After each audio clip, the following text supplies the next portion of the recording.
Dukeessa qobaatti baafattee hiriyaasii mana sanatti wajjinii waammattee kaatee hiriyaasiitiin immoo jechuun si maaliif si barbaachise si jammar ijoollee mana jaazaa teessu dhiirri otoo si barbaadin jechuudha. Wallaahi nama wal fanakkatee dhiigni jaraa fuulli jaraa na bira jiru ijoollee nama shantu jirti dubartiin walii dhiirarratti jechuudha dhiira irratti wal fanakkattee hospitaala gaayaman ittiin naqxu dhabdee hiiqaamaan qabdu jechuudha. Hattoota wallaahi shamarran keenya dhiirri obsa qaba dhiirri otoo isiitti bu'in jaalala dhiiraayyuu gurbaa sana otoo ibsatin maaf ilaaltaadha kan wal falaxxe jirti mana jaazaa keessa teesse. Soba dubartiidhumatu baalageedha nu cimmirii ana cimmirii dubartiidhumatu baalagee. Dhiirri obsa qaba dhiirri tigistii qaba dhiirri otoo isiin kadhatin ofii fi qunnamtii saala na godhi jettee dhiira kadhataatti mana jaazaa keessa teesse. Kijibdu.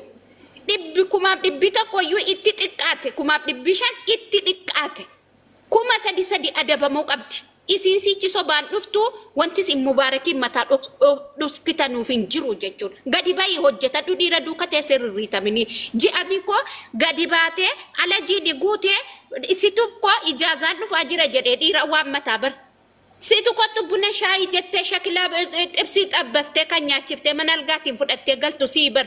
Sihi bari namni kiree mana gatii taaskii kaffalaa jiru. Sihi bari mana algaanni qunnamtii saalaa kan itti si daffaru kan kaffalaa jiru sii bar gadi baatee hadha hin buhin. Gadi baatee gaafa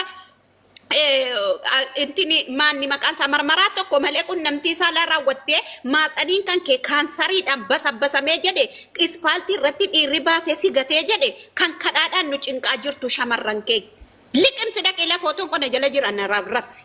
Hattoonni shamarran keenya kan dhiira daffaraa jirtu wallahi shamarran keenya ala dhiirri narraa bayisiidhaan jedhe duuka deemtee saa 24 silkiitti dawwaltee kottas irratti wal gaabbasna waliin dubbanna shaayii bunnaa jennaa jettanii dhiira gudeedaa jirti dubartiin keenya alal mubaarak dhiifama naa godhi isin jaalladha isin kabaja warri kana jala jirte shamarran keenya na arrabsuu dandeessanii dhugaa jirtuun isin itti mee jiru dhiirri otoo isin hin barbaadin isintu eegee keessan kaafate dhiira duuka ka'aa jira.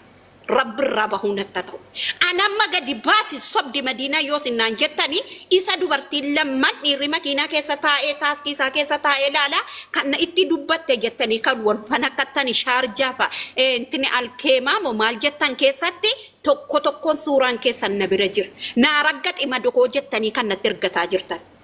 Nan sobe sobaa miti suuraan qaba jechuudha. Na raggaxi madokoo akkanatti nagane isiin akkanatti nagante jettanii geessitanii birrii dhiiraa kennitanii dhuftanii nutti boossan jechuudha. Geessitanii dhiiraan kottuu mana algaa na geessi na godhi jettanii wal waammattanii gadi baatanii mubaarak kottuu naa gargaar kottuu naa arrabs naa zaqazzaq maal isin dubartii miti hojii biyyaa baatan miti.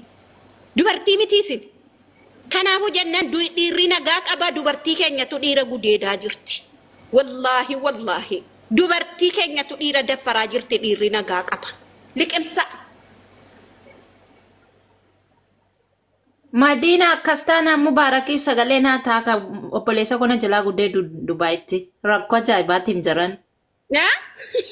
Wallahi dhiira gudee dhiirri baqatee jennaan dubartiitu surree dhiiraatti buuftee faantiitti buufataatti dubartii keenya.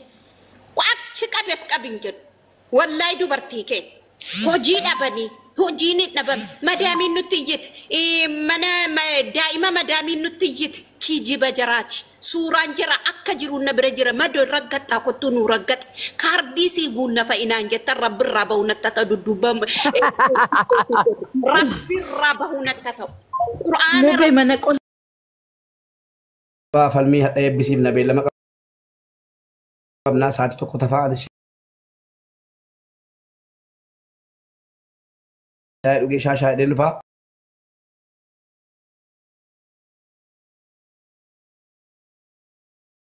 satu ko bode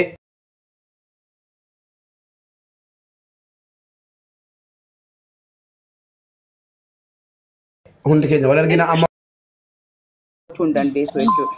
Maaliif situ bakka kabajaa of hin dhaabne jalqaba. Yoo ati of kabajde namni qarshii kee miti si daffaruu dhiisa. Qarshii kan kee miti qamisii kan kee harkaan hin tuqu. Kanuma wantin jechuu barbaadu waan hin dubbachuu barbaadu Madinaan dubbatteetti waraabessa irratti foon fe'anii maaliif waraabessi foon nyaatee jedhanii hin kasasan. Kanaafuu nuuf kolcha. Mubee carraan kiyya miti. Eeyyeen. Mubee adara birriin sun hin xiqqaate. Basi birrii sammaatti hin dabalin lubbuu waan biraa halli walli. Hinki jibdinati. Birrii moo naazan sifte. Wallahi sin azazsiisini. Leesh si azazsiifte. Wallahi garaa laafini finki jibdii dhufte. Biyya guutuu maqaa balleessu. Jechuun birrii kun barsiisaan ta'uu shamarran tokko diraama kuma 500 yoo adabamte hin barattu jettanii yaaddu isin hin barattu lamuutti deebiti waan akkaatti. Ittiin deebitu garuu sunuu xiqqoodha akkanatti. Inumaa ishiin kuma 3 sanuu ishiin kaffaluu qabdi ture bee. Wallahi si galee. Birrii sana si dabalee yoo danda'u. Waan danda'amnes rakkoon qabu. Ayyee. Bakka. في خنا خيسة الراب الكوا نمان. Okay, taraan nagee. Roozii dubbattee? Siifu ana natti fakkaata. Mubaarik mucattiin kun amma qodaan achii qaba waan arge mana ijaazaa koo teetteetti. Yoo isiin qodaa achii qabaatte qodaasi haa fudhattu yoo dhuguma akkasiin jettette. Maaliif parsantii 185 wayii mucattii kanarratti eegsiin sila dubbatte soban argaa jira. Maaliif ijoollee danuuta achi keessa jiranii eegi jettee ijoollee sana harii keessaa isiin maaliif daffaramte? Isiin maal taateef daffaramte mana ijaazaa keessatti? Kanaafuu yoo qodaa achi qabaatte qodaa siif waliif qixaatiin si immoo dhibbatti qixaatiin si itti bicate. Maaliif maqaatii biyyaa balleessaa jirti koomitii dirjiin nagarra. Kanaafuu siifan waan kanarraa immoo akkuma ati kanaan duratti waa hundarratti si argaa jirra. Gabbaatee irraa dubbataa jirtu. Umti kun nu dhaabbachuu qaba maaliif maqaa nam tokkootiin maqaan shamarran biyya Arabaa badaa jira. Iyyadattu ta'a kanaan duratti mucaa sanarratti maal akka ta'e ijoolleen jara amaara walitti qabamanii waan jarri mucaa tokko irratti jechuudha. Mucaan dafaramte torbeetu hundee dhufte miidiyaa irratti akka jarri walitti sabassabamanii irraa dubbatanii ofirraa falmatanii isin oggaa guutuu wajjin jiraattee kaate kanadha miidiyaa irra dhufteef maaliif? Arafaa jechuun hanta oggaadha. Ji'a tokkoon booddee arafaadha. Arafaan oggaa tokko guutuu wajjin jiraattee kaate xaamii ofii axxaaxamtee kaate eegi dhuftee miidiyaa irratti matte maal gochuuf kanaan booda? Yookiin immoo ofii baatetti jirtu irraa bu'uu deennaan dhufte moo miidiyaa irra eegi maallaqa kooteetti maallaqni si 4,000 oggaa tokko guutuu bira taa'ee hadha maal lafa godhuudhaaf eegi immoo dhattee warra isaatiin annan jaalladheette ina daffaretti immoo deebitee miidiyaa irratti nan jaalladheette maaliif nan daffarame warra dhattee nan jaalladheette miidiyaa irratti immoo dhuftee nan daffarame hin jettu afaanumti si waliin bitaa teenya dhaggeeffataa muutii godhanii otoo jira wacne waliin dhaggeeffannu haasaa addan baafannu. Nu wal dhaggeeffataa jira. Warra wal jaallanneetti as immoo dhufte nan daffarameetti. Isaan immoo waggaa tokko guutuu. Deebitee immoo bultii 14. Deebitee immoo manni sun mana ijaazaa kootiiti. Dubartii dhiirri wal makamanii jiraatu jette. Yaa akki Dubaayin keessa waggaa 10 ol jiraanne dhiisaa kan beekna jireenya biyya Dubaay. Jiraanne irra hin beekna keessa bubbulleerra. Kanaafuu maqaa keessaniif maqaa maatii keessaniif saalfadhaa. Hundinuu badii qaba namni qulqulluun hin jiru garuu of saalfadha waan miidiyaa irra dhufuuf waan miidiyaa irra hin dhufne adda baafadhaa shamarran keenya. Siifammaa inni. Na adabsiisuuf egaa siifan wallaahi na adabsiisuuf deemti. Wallaahi mee na adabu wallaahi isin sun agaan siifan. Gasti irratti waan godhamu guutuu anatu adabamu. Wasla tamalisin ba intana bakata yu Kee nyaata jira bar kanatti nyaata jechuu kiyya. Okay. Soorettiin bilbila narraa kaasaan jirtu namichi birrii ergaa jira kun amma erga eegaan jira. Soorettiin bilbila narraa kaasaan jirtu ragaa qophii oduu ragatar. Ragataa miti al tokko mu beekoo ragataa miti maqaan sooretti Jimmaa Aggaaroo.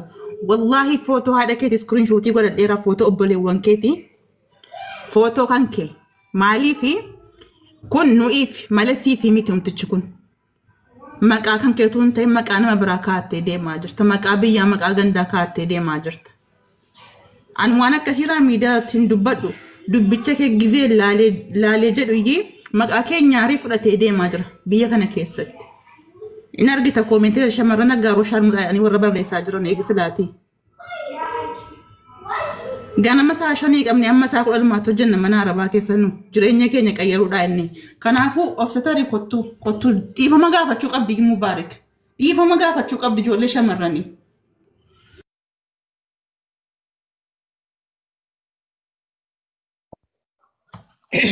Okay, ijoollee musliimaas jala jirtanuu rabbii rasuulii yoo sodaattan maqaa biyyaa qayyaraa. Hundi keessan Oromoon kutaa 11 jechuudha.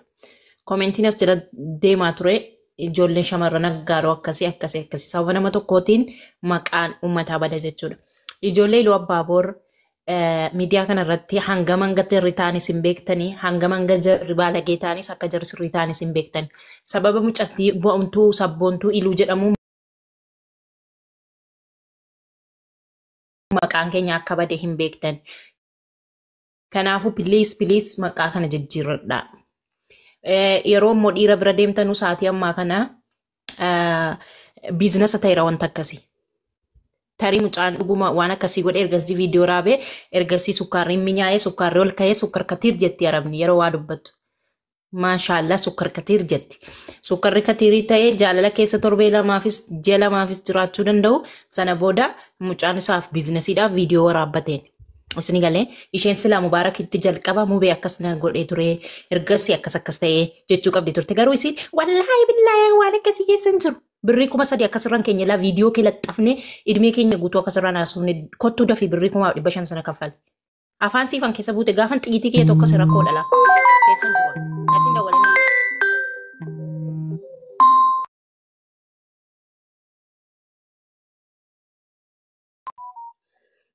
Usin geeddaru wallaahi taadaan balleessinka badiin balleessinka gaafa maqaa geenyu taate namni badii yeroo balleessu beekaan balleessu si galee natti dhufaa ittiin balleessitu akkuma qiyaamaati sitti dhufa guyyaa takka. Anaa ijoolleen Iluu Abbaaboor naaf qayyaraa please.